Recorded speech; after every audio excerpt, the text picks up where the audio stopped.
Thank you for joining River Tree Church online. My name is Ben and I'm one of the pastors here.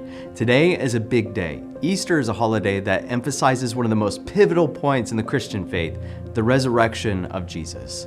The Apostle Paul even said in 1 Corinthians 15:14, "If Christ has not been raised, our preaching is useless, and so is your faith." Wow, that is a big statement. Our faith is completely useless if Jesus wasn't raised from the dead. Even Jesus' sacrifice on the cross is validated. It is given weight because of his resurrection. Our faith is wrapped up in the resurrection of Jesus, but not only our faith, but also our fate. Our entire future would be a complete mystery if it wasn't for Jesus. Whereas the theologian N.T. Wright puts in his book, Surprised by Hope, God is going to do for the whole cosmos what he had done for Jesus at Easter. So wait, the whole cosmos? You mean like the universe? Yes, and that especially includes the most valuable creatures that exist in God's cosmos, being us, you and me. We will also experience resurrection life. Brothers and sisters, Jesus has been raised from the dead. The tomb is empty. We can look in the grave, but he is not there. He is risen. Yes, he is risen indeed. Let's give him the praise and the worship and the honor and the glory that he deserves.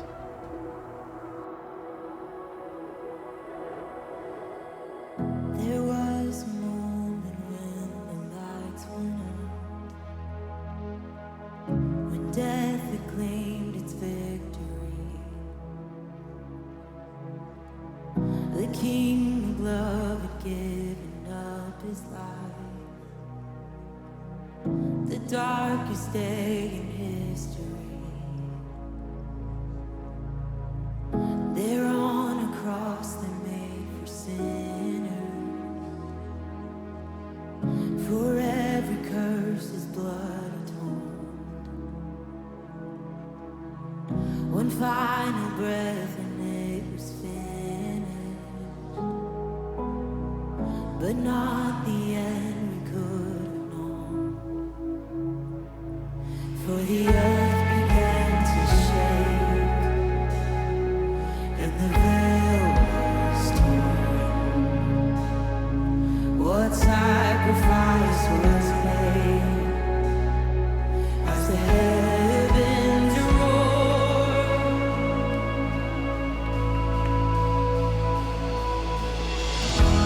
All hail Jesus! All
Hey friends, happy Resurrection Day and thanks for joining us here at River Tree Church as we celebrate the resurrection of Jesus. There's a lot of great stuff happening here, and there is certainly no shortage of opportunities to become an active part of our thriving community. I'm going to share a few of these with you today, so please keep your ears open to listen for what is especially applicable to you. The first one is for everyone. People, mark your calendars for April 27th and 28th. Here's why. It is our church's 100-year birthday. We are turning 1 century old. This is a big deal and it is worthy of celebration. The whole weekend is going to be filled with ways to celebrate, to include a dessert gala, an inspiring worship concert, and we will love our community by doing a service project together. I cannot think of a better way to celebrate all of the things that God has done for and through our amazing church. It's mind-boggling even to think about how many people have been baptized here over the last 100 years. I have no idea what that number is, but something that gets me really excited is the fact that people are going to continue being baptized at our church and only 2 short weeks from today. Maybe you've thought about baptism and have wondered, should I do that? Well, let me ask you this. Have you made a genuine decision to live your life following Jesus, no matter where that may lead? And have you been baptized since then? Baptism is a way of proclaiming to the world, Jesus, my life is yours, not my will, God, but your will be done through me. If you have yet to proclaim this to the world through baptism, then it is for you.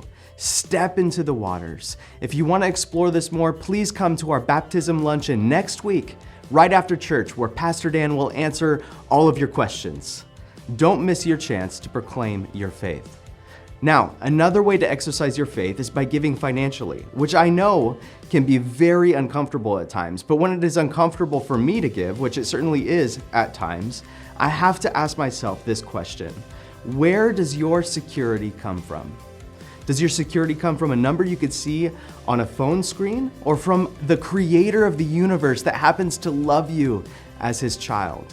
When I trust in the number on my phone screen, my life is riddled with anxiety, and it's no secret why. My bank account is nowhere near as trustworthy as a source of security than God is. So if you want to experience the security that we get from God, give financially.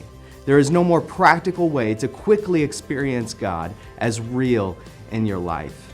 There are a couple easy ways to give. You could text the word GIVE to 605-655-2996 or drop your gift in the offering box at the back. Now, if financial giving is a serious struggle, or if debt is, or if paying the bills is, or saving, or putting food on the table, or any other number of personal financial burdens, we want to help you out and equip you to overcome these burdens and gain financial victory. Starting next week, my wife and I are leading Financial Peace University. If you register for this class, we will walk you through the steps to take to get your finances in order. And here's the thing, if you apply what we learn together, your personal finances will get in order. If you want to be wise so you can also be generous, register online for Financial Peace University. Phew, that was a mouthful, and honestly, there's a lot more going on that I haven't even told you about. Our events and our classes are great opportunities to get to know others and become part of the life of the church. But ultimately, building deeper relationships starts with you.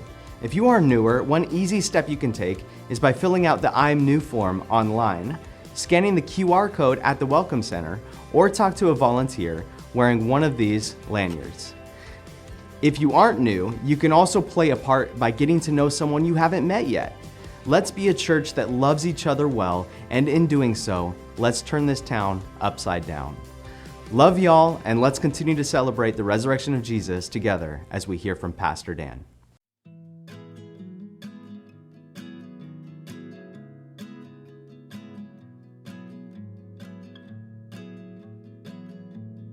Laying downstairs playing hide and seek in the old basement is some of my earliest memories from around here, and trying to be quiet so we didn't get busted, yet being loud enough to have a lot of fun. I remember that vividly.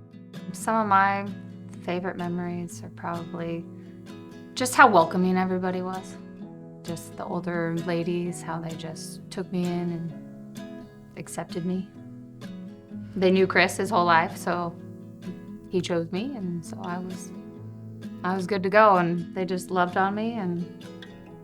And we got baptized together, the last baptism in the old sanctuary in a cattle watering trough, which I think we use something similar now. The faces, people I don't get to see every day, and smiles and conversations. Yeah, talking kids. farming. Yeah, farm talk. Yeah, that's a niche conversation, but when it's like we all go through it together, through the ups and downs, we all come and talk farming together, it really helps. But I love that, and I love being part of worship on Sunday mornings, and then yeah, just all the people and going through worship together, you know. You don't get the same experience when you're watching at home. I mean, and all the kids, like when you come here and all the kids are running around and you hear all the laughter and playing, yet knowing that they're going to go home with their parents at the end of the day, so you get to enjoy it all. But you know those seeds are planted.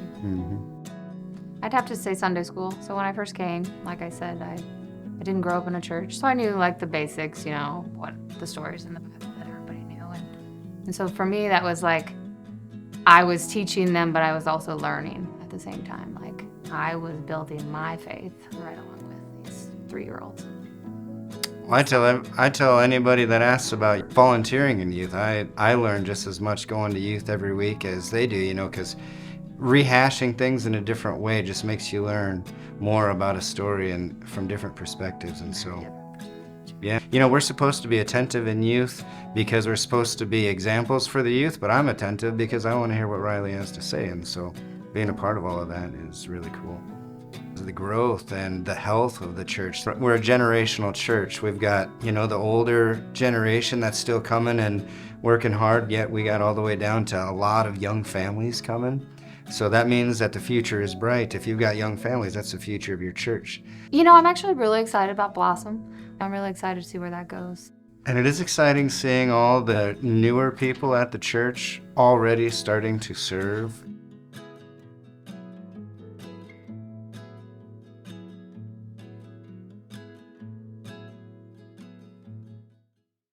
Tommy Nelson tells the story of a buddy of his who boarded the plane only to find a young man in his seat, which had a few extra empty seats beside it. "Excuse me, sir, I believe you're sitting in my seat." "Nah, I don't think I'm gonna move." The guy was a young yuppie businessman in a very expensive suit. He just exuded arrogance. Tommy's buddy looked at the flight attendant, but the flight attendant kind of whispered in his ear, "Sir, I could go to the captain, but would you be willing to just sit in the seat over here in the middle so we can go on?" He guessed that this guy had already been a nuisance and decided, not worth the trouble. So he said, "All right," and he sat down. But now the bad guy has the seat, right? Well, they're almost done boarding, and what almost always happens in those final minutes when the final boarding takes place is those seats get filled up with those on standby. So guess who ends up taking the empty seats by the yuppie guy? A young mom with her little girl. They squeezed in past the yuppie guy who already had his sleek little laptop out, and that little kid chattered the whole way in the guy's ear from Dallas to Atlanta. And of course, the whole time Tommy's buddy is just watching, enjoying. That's right. That's right. Well, before they came in for a landing, a strange silence settled over the plane, and so Tommy's buddy looked up and noticed that the little girl was ashen white. The bit of turbulence on the descent had made her airsick. And he saw the little girl give a distressed look at Mr. Yuppie Guy, and then blah, she erupted. She exploded, threw up everything in her stomach all over the guy. It hit the guy in the face. It splattered all over his fancy suit. It got down in between the keys of his fancy laptop. It ran down his briefcase. And there was screaming, and there was cursing, and there was nastiness. The stewardess tried to calm things down as she worked to get the guy cleaned up. It was a mess. Well, they landed, and Mr. Yuppie Guy storms off in a huff. But when Tommy's buddy was about to get up and exit, the steward signaled to him to just wait a moment. So he pulled over and waited till everyone else had gotten off. And then the stewardess reappeared with a bottle of champagne and 2 glasses, and together they raised a toast, as he put it, to the justice of God. Isn't it wonderful when things turn out that way? Wouldn't it be great if they always did? But they don't, do they? Like sometimes when you're driving down the interstate and you're heading into a construction zone where the 2 lanes merge into one, and what do? You dutifully merge into the 1 lane, right? But then what happens? And it's happened to us all. Some knucklehead comes zipping along, passes by you, trying to pass a few more before they absolutely have to merge, and then he tries nosing in, right? Now, if you're like me, a good Christian pastor, you pull right up and ride the bumper of the person in front of you like, no way, I'm not letting you in. No, I hope you're stuck there all day. But some of you here are the knuckleheads who try to pull that stunt, and I pray God would deal with you, be it ever so severely. Just being serious. But I'm not the only one here, am I? Come on now. Haven't you had that? You get as close as you can to the person in front of you. No way. I mean, if the guy in front of you hits the brakes suddenly, you're toast. But few things are more satisfying in life than leapfrogging back in front of Mr. Knucklehead because no one's let him in. You know? But it doesn't always work that way, does it? In fact, most times, some Nancy, some tender-hearted sucker lets the dude in, and I mutter and I grind my teeth all the way through the construction zone. But you know, interstate driving in some ways is a representation of life in general, isn't it? So here at River Tree Church, for the past several weeks, we've journeyed through the Old Testament books of poetry and wisdom, including Ecclesiastes. I'll tell you, Ecclesiastes is one of the most fascinating, one of the most sobering, but also one of the most hopeful books in the Bible. A lot of you who read through it might disagree with that last part. Hopeful? Are you kidding me? Where do you get hopeful? Ecclesiastes was one of the most depressing books I've ever read. Let me explain. And I need to first give a little bit of background on Ecclesiastes. It gives us a bird's eye view of all of life from the perspective of Solomon, King Solomon, who ruled over Israel for about 40 years during her zenith as a country until he died around 930 BC. He goes down as one of the wealthiest and perhaps the wisest man who ever lived because early on in his reign, God blessed him with incredible knowledge. But somewhere along the way, Solomon started trusting in his own wisdom instead of the one who gave it to him. And he decided to go on a quest to see if meaning and purpose and satisfaction and security could be found in something this world has to offer. Things like wisdom and wealth and sex and entertainment and accomplishments and independence. Like, wow, those are things we totally look to today for fulfillment, aren't they? But Solomon, with all his wisdom and with all his resources, he tested them all the way to the bitter end and found them wanting. There's nothing this world offers that lasts forever. There's nothing this world offers that will always be there and will always satisfy. And so it would be meaningless to set up anything this world offers as your be-all and end-all in life. And just with that, it's healthy to go through Ecclesiastes, allowing it to serve as a mirror for my life so I can see, wow, am I falling into any of the same traps that Solomon did? But here's another aspect to the book. After a while, Solomon got tired of hitting his head against the wall by putting all these things to the test personally. So he decided, you know what? I'm going to try a different approach here. I'm going to hang back and just observe life for a while and see what I can learn that way. Yeah, that's a good idea. So there's also this part of Ecclesiastes where we get lessons Solomon learned from the observation deck of life. And the lessons are profound. They're not easy, they're not comfortable, but they're true. You know, we all need friends in our life who are willing to shoot straight with us and tell us the truth, even when the truth is inconvenient, because we all have blind spots. We all have a tendency to want to believe what we want to believe despite the facts. Or for some of us, we just would rather bury our head in the sand and not deal with things. So we all need the kind of friends who will say, hey, look, here's the deal. And in fact, if you're not willing to do that, then they're not really your friend, are they? Ecclesiastes can be that kind of friend if we let it, if we can handle the truth. Now, here's one of the primary painful truths about life that Solomon hits us with in Ecclesiastes. We all know it. especially as parents. And here's how we know it, because at some point, it's just inevitable, our child or one of our kids will get upset about how things panned out, or how they're being treated, or how one of their siblings is being treated. And inevitably, they'll cry out, hey, that's not what? That's not fair. To which parents all around the world have responded. They've responded, what? Say it with me. Life's not fair. Yeah, life's not fair. Now, let's be honest here. We have no problem reminding our kids of this truth. In fact, on our less than good days, we kind of actually enjoy informing them, oh, life's not fair. Welcome to the club, buddy. But we have a much harder time accepting that in our own lives. It's so easy to get caught up in wishful thinking, which can so come back to bite us, because it sets us up with unrealistic expectations like, I'm a good person. I believe in God. I work hard. I do things for other people. Then nothing bad, or at least really bad, should happen to me, right? But life happens. Out of the blue, she serves you with papers. Your child starts rebelling. The drunk driver crosses the median.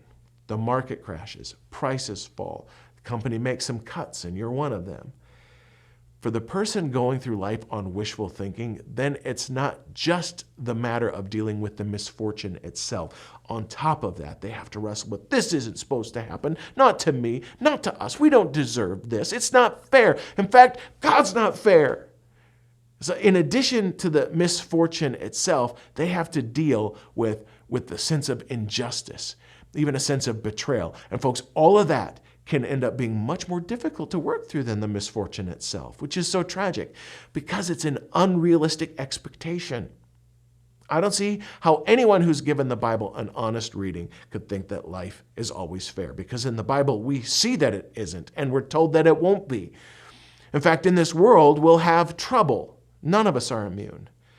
Solomon in Ecclesiastes reminds us of this inconvenient truth. As he looked out over the observation deck of life, here's what he observed. And for the sake of time, and for the sake of us not all leaving depressed, I'm going to paraphrase these, okay? I'm guessing you can relate to at least a couple of these things he witnessed. He starts early. In chapter 3:16, Solomon observed where in the place of justice, wickedness was there.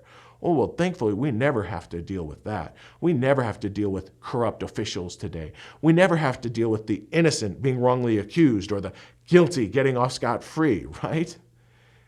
In the next chapter, Ecclesiastes 4:1, Solomon writes about how he observed people being oppressed without any relief from their oppressors. Now, that's not nearly as rare as we'd like to think, is it? From bullying in the schools to nonstop virtue signaling in the media or online, to ISIS, to human trafficking, to totalitarian regimes, we see it all around us. In Ecclesiastes 7:15 and chapter 8, verses 9 through 10, Solomon observed the righteous being disregarded, ignored, even as they die, while the wicked were being buried with honors. Like, doesn't the thought of that even just chafe you? And this one's really tough for me. In Ecclesiastes 9:11 and 12, Solomon notes that the race isn't always to the swift or the battle to the strong. This was the passage I was studying in my devotions back during our time in Sturgis, just a few days before I received the devastating news that a young man in our church, he was only 14 years old at the time, was killed in a rollover. And the moment I got the news, that verse flashed in front of my mind's eye. The race isn't always to the swift or the battle to the strong. Why? Because this young man could run like a deer. He had run his first marathon the summer before. On top of that, he was one of the best young wrestlers I have ever had the privilege of watching. He was just a bright, shining young man. And so we've seen the same thing Solomon did up close and personal. He goes on to note how food doesn't always come to the wise, wealth doesn't always come to the brilliant, and favor doesn't always shine on the educated, but time and chance happens to them all. In other words, wisdom and education and hard work, those are all good things that can help you. In fact, Solomon wrote most of the Proverbs in the book of Proverbs in the Bible, commending those things because they do best position us to experience God's best in life. But there are no guarantees. Life isn't a mathematical formula. In the meantime, Some become millionaires, not because of skill or because they were savvy, but because they were just at the right place at the right time. For those of you on the wrong end of that set of circumstances, doesn't that just stink? And so, boy, if you ever wondered why you don't see verses from Ecclesiastes printed on a lot of graduation cards, I've pretty much answered that question, haven't I? It's tough. It's tough, tough stuff. You totally get the vibe that by this time in Solomon's life, Solomon's turned into a bitter old curmudgeon. But what he shares is true. There's no escaping it. Life isn't always fair. There are no guarantees. You cannot escape the uncertainty and unfairness and the randomness of life. It's not a question of if, but of when you'll experience heartache. And if you're going through life naively optimistic, or if you're operating on wishful thinking, it will only be that much more difficult for you when the storm hits. But if you walk away from Ecclesiastes thinking that Solomon is a hopeless cynic or a fatalist, you've missed it. Because tucked in the middle of the book is an incredible truth, an incredible promise of God that kills fatalism and gives us something real and sure to hang our hopes on. And to deliver this truth, Solomon tries his hand at poetry. If you've only ever heard one or two passages out of Ecclesiastes, you've probably heard this one. It's found in Ecclesiastes 3, starting in verse 1. For everything there is a season, a time for every activity under heaven. See, that's not just a cool song. That's from the Bible. A time to be born and a time to die. A time to plant and a time to harvest. A time to kill and a time to heal. A time to tear down and a time to build up. A time to cry and a time to laugh. So times aren't always difficult. Inevitably, we're going to experience good times as well. A time to grieve and a time to dance. Continuing on, Solomon says that there's a time for everything. A time to scatter stones, a time to gather stones. A time to embrace and a time to turn away. A time to search and a time to quit searching. A time to keep and a time to throw away. By the way, citywide cleanup is coming up here real soon, just to let you know. There's a time to tear and a time to mend. A time to be quiet and a time to speak. A time to love and a time to hate. A time for war and a time for peace. Like, wow. I don't think you'll find a more honest or a more spot-on summation of life than what we've just read. There is a season for everything. That means you're always in a season. We're all in different seasons right now. And I'm sure as we read through Solomon's poem about time, some of you are like, yep, that's where I'm at. Yep, oh, that's the season we're in right now. Always helps to know what season you're in, and it's also helpful to know that the season won't last forever. That helps us be wise in the good times, and it's a comfort to us in the bad times. You know, every dog has its day. But where's the hope? Again, it's good to have a very clear, a very matter-of-fact view of life, but is this it? Are we just caught in this cycle of moving from one season to another, from good times to bad, and then hopefully back to good again? I wouldn't blame you if some of you were thinking, gee, this is not exactly what I was looking for in an Easter message. I was kind of hoping for something, a bit more uplifting. I mean, I appreciate you shooting straight with me, Pastor, but is that all there is? Is our best hope every dog has its day? Or is there hope of something better? The amazing truth is that there is. Thankfully, life doesn't just continue to cycle through each time randomly, endlessly. There is a point. There is a climax. There is a promise of God that brings purpose and redemption to every time. Solomon caps off this whole discussion on time with this incredible truth, this incredible promise. Skip down to verse 11. Yet God made everything beautiful for its time. Okay? Not just some things, not just most things, not even the good things. That would be easy to understand. No, he has made everything beautiful for its time. You mean even the dark times? Yes. You even mean those times where the race doesn't go to the swift and the battle doesn't go to the strong? Yes, he can even bring beauty out of those times. You even mean those horrible times that make no sense, where it's impossible to imagine anything good coming from it? Yes, those too. He has made everything beautiful for its time. Not at the time, but for its time. In other words, the way that God has set everything up is so that that everything in this world will be made beautiful for its time. Sure, in this life under the sun, there will be a time for everything. There will be a time for building up and a time for tearing down. There will be a time to heal and a time to wound. There'll be a time to laugh and a time to weep, a time to dance and a time to mourn. There'll be a time to be born and a time to die. And we know this to be true. But it's not easy. Yet the promise of God is that he'll take all of that and make it beautiful for its time. Now, that's a nice thought, but that's a lot to ask us to believe, isn't it? So is this just Solomon trying to put lipstick on a pig? Is this Solomon just getting poetic on us and getting caught up in wishful thinking? Because for hope to be real, it can't be based on wishful thinking. It has to be based on something real and true. So what proof does God give that he can and will make everything beautiful for its time, even the tearing down and throwing away, even the dying and the weeping and the mourning? What reason does he give us to believe that he can do that? Well, the reason to believe is found in what we are celebrating here today. The reason to believe that God can and will make everything beautiful for its time is found in Easter. It is found in the life, death, and especially the resurrection of Jesus Christ. That's what gives me something to hold on to when it comes to hope. That's what convinces me that I can trust God's promises to make everything beautiful for its time. The fact that he sent his one and only Son, Jesus Christ, from heaven to earth. Think of it. Jesus left the comfort and the glory of heaven. He took on the flesh and experienced all the vulnerability and all the temptation and all the heartache that comes with it. And then he walked this earth, teaching with authority like no one else, healing the sick, helping those trapped in sin, so they could experience redemption and freedom. In Jesus, God was reaching out to the human race. Yet, how did we repay him?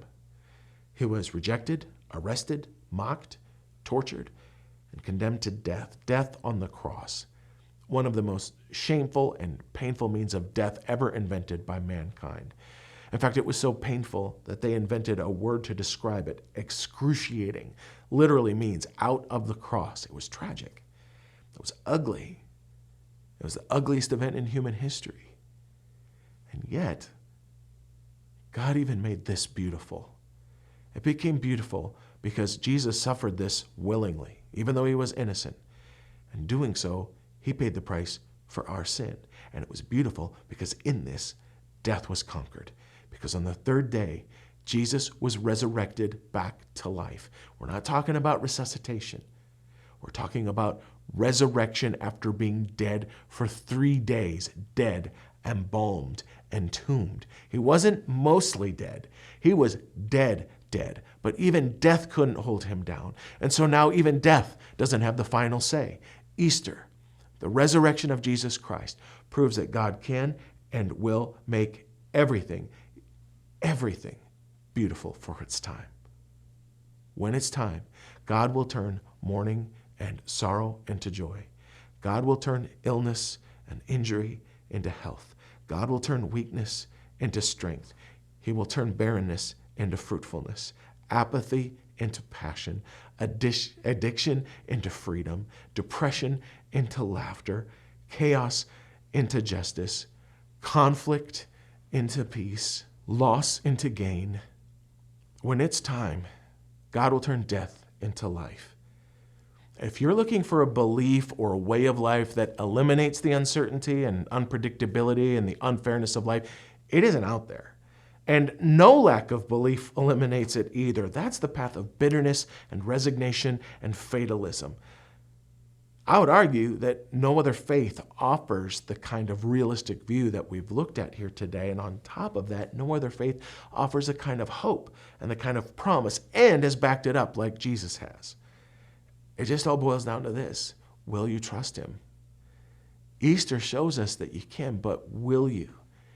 The only hope of personally experiencing the benefits of the promise of everything being made beautiful for its time is through trusting in him. You know, some of you here, thankfully, you're in the midst of an enjoyable season. Right now, you're enjoying more of the laughter and the harvest side, and you're enjoying the peaceful and the dancing side of life. And I thank God for that. I really do. savor it, enjoy it as a gift from God. But don't forget that it is a season, and don't let this season lull you into a false sense of security where you think, I don't need God, everything's fine, I'm fine. I would encourage you with everything in me.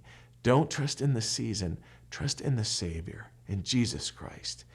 And for a moment, I especially want to speak to those of you who are in a difficult season of life.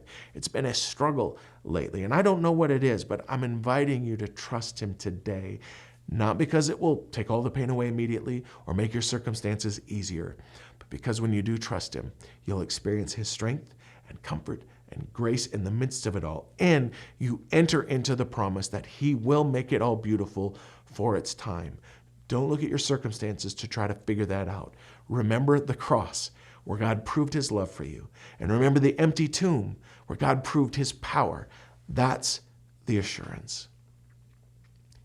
You know what, River Tree, we're not just about listening to a message, checking the box, all right, went to church today, and then going on our merry way. We're about listening and then doing. We really strive to apply and live out what we learn from God's Word. So here's what we want you to do today. We want you to write down what it is, if there's something you knew deep down you need to trust God with today. It could be any number of things. It could be your marriage. Right now, it's ugly. Right now, it's hard. But you know God is inviting you not to run or not bail, but to trust Him that He can make it beautiful for its time. And you're ready to trust Him and let Him lead you through that. It could be that you're in a season of unwanted singleness. It could be your past. You carry some wounds from your past, and you have no idea how God could bring something beautiful from it. But if Jesus could conquer sin and death, then you're ready to trust Him. It could be your future. You're uncertain about God's will for your life or what direction to pull. You're not even sure what your next step is. Maybe someone has hurt you and you're struggling with forgiveness. You're afraid of letting this person off the hook, but you know that deep down, you know your anger isn't affecting them anyway. And meanwhile, you're getting eaten up inside with bitterness. God wants you to trust Him today. Maybe it's your child. They're in a bad place, or your relationship isn't where you long for it to be. Maybe it's a change you're not comfortable with. Maybe it's your job. Maybe it's grief. You've lost a loved one and it's left a huge hole in your life and you're feeling stuck. Trust Him. Maybe it's your health or the health of someone you love. Maybe it's your whole life. You're just ready to stop living for yourself and you're ready to finally chuck all your plans because you can't control everything anyway, and you're ready to entrust your life into the forgiveness and the leading of Jesus Christ. It could be any number of things, but you can put a word to it. And deep down, you know God's inviting you to trust Him with this promise. I will make it beautiful for its time. Whatever it is, write it down. Right now, write it down. And it's like planting a seed. Planting a seed is always an act of trust. And you may not see the results right away. In fact, you probably won't. It always takes time. But there is no growth and there is no new life. There is no harvest if you don't plant the seed. Write it down. And would you pray with me?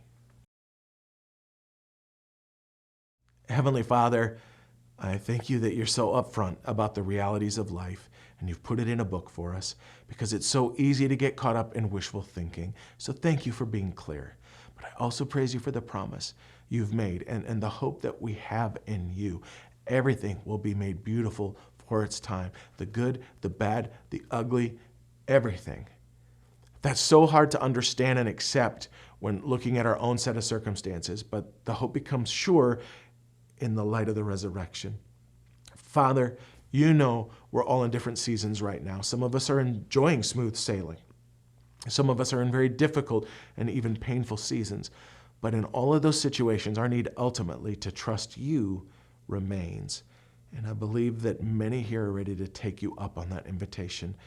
And Lord, I pray as they write that down, they'd experience release, a peace and a sure conviction that You are worthy of our trust so that they could leave our time here to get today encouraged.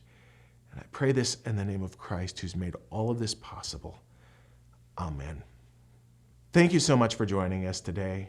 I trust that as we've celebrated the hope we have because of Jesus' resurrection, you've been encouraged and more than that, even changed. If you made the decision to trust God with your whole life today, we'd love it if you let us know. We have a Bible for you that's especially geared to help you as you start on your journey.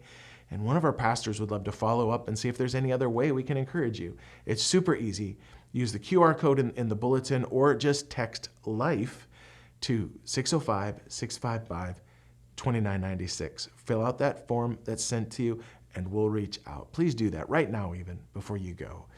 We'd also love it if you joined us back here next Sunday. If you're struggling with feeling distracted, if you're struggling with uncertainty or just feeling worn out, where we're going next week will really help. We're starting a series called The Ruthless Elimination of Hurry. It could be a game changer for you. And in the meantime, have a great rest of your Easter. He is risen. He is risen indeed.